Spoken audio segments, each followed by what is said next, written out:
How's it going, guys? My name is LongBarrel and welcome back to episode 12 of Vacation Police. My name is LongBarrel the detective, and we're gonna crack down some motherfuckers again. Hopefully this time it's not gonna be overpass, because we've been seeing a lot of overpass lately and I'm getting kind of tired of the map already. But before we begin this episode, please guys, if you guys wouldn't mind going to my Google Plus account and my Twitter account and following there. I'm really trying to work on my social media a bit, you know, trying to kind of get into the whole social aspect of this whole YouTube thing. As I'm growing, I want to make sure I want to connect with you guys, and probably Twitter would be the best one. So just tweet at me. I'm gonna get all the notifications on my phone, and if anything, I'll just reply to you guys. But review the evidence and we'll hop right in, and hopefully we get a hacker this time and not just a misunderstood motherfucker. Okay, we're playing cash. It looks like we're still in warm-up. Yeah, it looks like we're still in warm-up. This would be I don't even remember the game that second game, third game we're playing with the warm-up at the very beginning here. But I'm actually gonna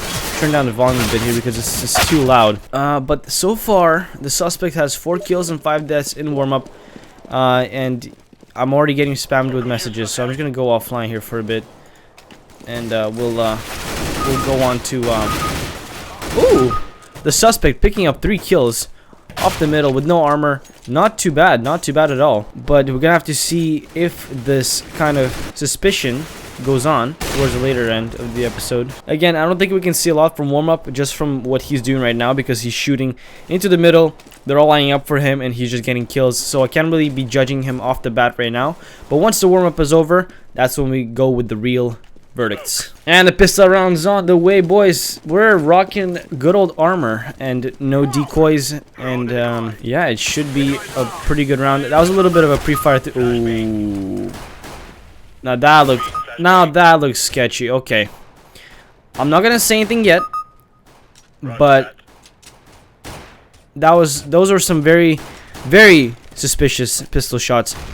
I mean, like, even I can't pull off these kind of shots, to be honest, and I don't even consider myself good, but I do consider myself a pretty good pistol player, just because I practice a lot of pistol round stuff. Yeah, that did look a lot sketchy, a little sketchy, just because of the one shot in the smoke where he got, and then the rest were just follow-up headshots, which was kind of weird in my opinion. For some damn reason, the suspect picks up the M4A1S right off the bat, second round.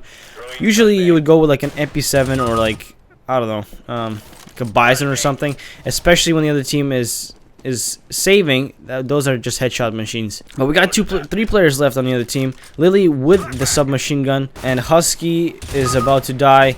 So right now the suspect is rocking all headshots, 100% headshots, which is already speaking to me like, you know, not legitimate.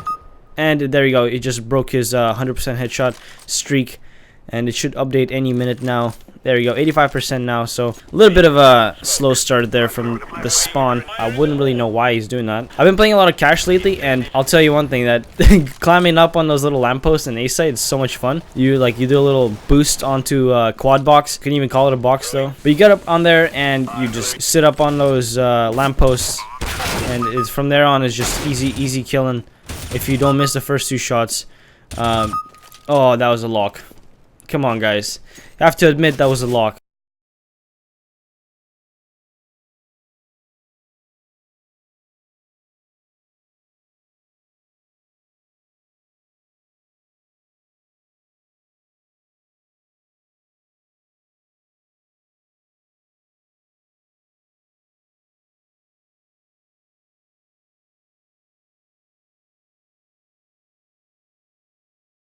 His team is actually not doing too well. As you can see, it's 2 versus 3 right now, with the terrorists having an advantage because it is T-side. That was a little bit of a weird follow through the walls right there.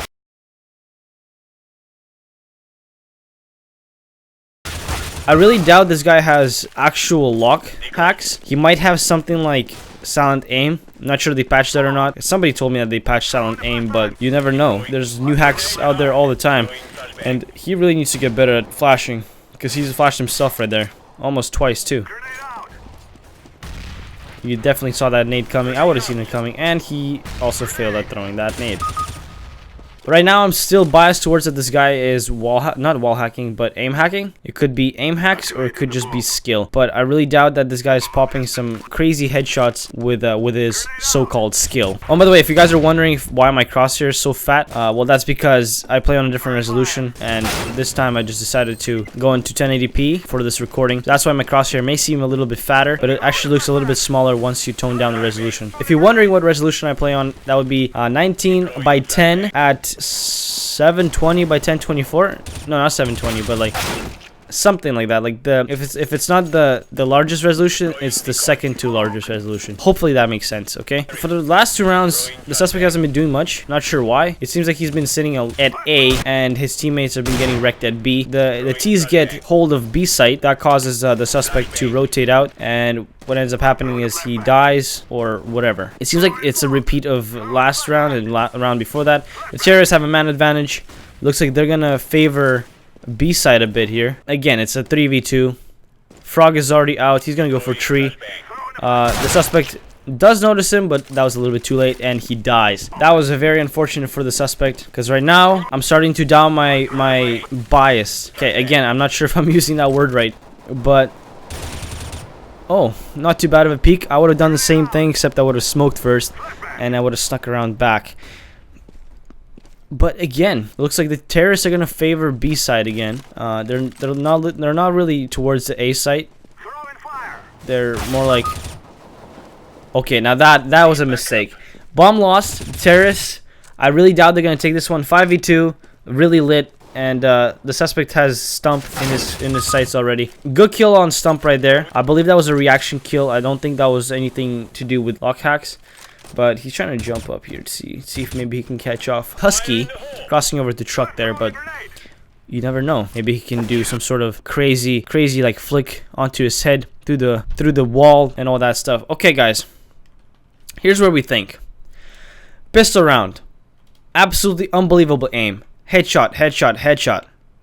Then he started to get more and more headshots with the M4A1S, but towards the later rounds, he started to kind of tone down a bit with his kills, because he started aiming at the body and he started to dying. Started to dying. Okay, great English, LongBarrel. The point I'm trying to make is, I think he toggled off towards the later rounds, but I'm sure I'm gonna get a lot of hate for this. I'm not gonna argue with you guys, because it seems like every time I do one of these, somebody is always gonna try and prove me wrong and tell me that I'm wrong or whatever. But for this one, I'm actually gonna go with evident beyond a reasonable doubt that he had aim assistance, at least for the first 4 rounds. At least for the first 4 rounds, he definitely headshotted people like crazy, and it definitely looked like aim hacks, especially when he was holding mid and retaking B site. But after he kind of toggled off, we didn't see any of those crazy shots anymore, which tells me that he just uses conscious to kind of tone down his hacks a bit. So vision assistance, I didn't see any of that. There were numerous times where he died because he didn't check his angle or whatever, or he wasn't expecting an enemy there. So insufficient evidence for that. Other external assistance, I didn't see any jumping scripts, speed hacks, anything like that. Insufficient evidence for that. And griefing, he looked like he was a competitive player, played with his teammates, rotated as he needed to, bought as he needed to, and everything else like that. So insufficient evidence for that. So just for me, aim assistance. I don't really care if you guys disagree with me or not. Just let me know. Again, this is my verdict. If you guys are unsatisfied, then hop on Overwatch yourself and do a thing yourself. But for now, my name is LongBarrel. If you guys enjoyed this video, please leave a like. If you're new here, then of course subscribe if you like what you see. Right before I go, just make sure to follow me on Twitter and on Google+. I'm trying to get that verified check mark beside my name, so I think I need a certain amount of Google+ followers for that. So yeah, that'd be great if you guys could follow me on Google+. The link will be in the description for both of those links, actually. So yeah, my name is LongBarrel. Thank you guys for watching. Have a wonderful day. Bye bye.